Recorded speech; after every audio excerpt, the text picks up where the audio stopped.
Hello বন্ধুরা, আবার চলে এলাম ছোট্ট একটা ব্লগ নিয়ে। আর আজকে চলে এসেছি খুব একটা সুন্দর ব্লগ, ধামাদার ব্লগ। আর আজকে আমরা চলে এসেছি 8জন গ্রুপ মিলে কাঁদর ছিটার জন্য। তার সঙ্গে একটা এনেছি চায়না মেশিন। আর এই আমরা এসেছি সকাল 7টার দিক করে। প্রায় এই খালটা মারতে আমাদের 2 ঘন্টা 10-20 মিনিট লেগে গেছে। আর জলটা পুরো মারা হয়ে গেছে। আর আমাদের 8জন টিম আছে, সে টিমের ছেলেগুলো পুরো দেখো এখন মাছ ধরাচ্ছে, কাজ চলছে তা খুব।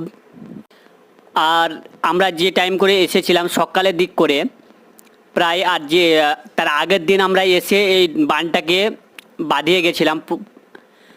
এক কুমোর জল ছিল এটা, দেখো প্রচুর রকমের মাছ ছিল। আমেরিকান থেকে বোল চিক্কা, কই, জিওল, পুঁটি, ট্যাংরা, চ্যাং, শোল, বোল, বিভিন্ন রকমের। আর দেখো কীভাবে জিওল মাছগুলো বেড়াচ্ছে।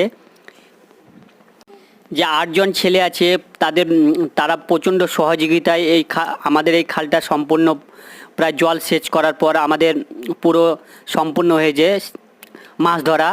আর আমাদের প্রচণ্ড পরিশ্রম করতে হচ্ছে এই মাছ ধরার জন্য, কারণ আমরা কাল থেকে গ্রুপের 8জন মিলে কাল থেকে আমরা একটা সিদ্ধান্ত নিয়েছিলাম যে মাছ ধরতে যাব কাদরে। তাই এখন আমরা চলে এসেছি। আর ফ্রেন্ডস, এই খালটাতে পুরো 7 থেকে 8 কিলো মাছ আছে প্রায়। আর আমেরিকানগুলোর সাইজ প্রায় 300 থেকে 400 গ্রাম হয়ে যাবে। আর এটা আমাদের গ্রামীণ জীবনের ঐতিহাসিক একটা দিন। আর এরকম আমরা প্রতি বছর করে থাকি, কারণ এই বছর যে পরিমাণে বর্ষণ হয়েছে, তারপরে যা বন্যা প্লাবিত। আর তার জন্য যে মাঠের এখন জল হচ্ছে না, পুরো মাঠের জল প্রায় শুকিয়ে গেছে, তার জন্য আমাদের এই জলটা মারা সম্ভব হয়েছে। আর হ্যালো ফ্রেন্ডস, আমার ব্লগটা ভালো লেগে থাকলে আবার একটা সুন্দর একটা ব্লগ নিয়ে চলে আসবো। নেক্সট দিন আবার আমরা জল সেচ করতে আসবো, কী কী মাছ পেয়েছি দেখার জন্য। আমার পেজটাকে সাবস্ক্রাইব করে দাও। আর নেক্সট ব্লগ খুব সুন্দর হতে চলেছে। ধন্যবাদ।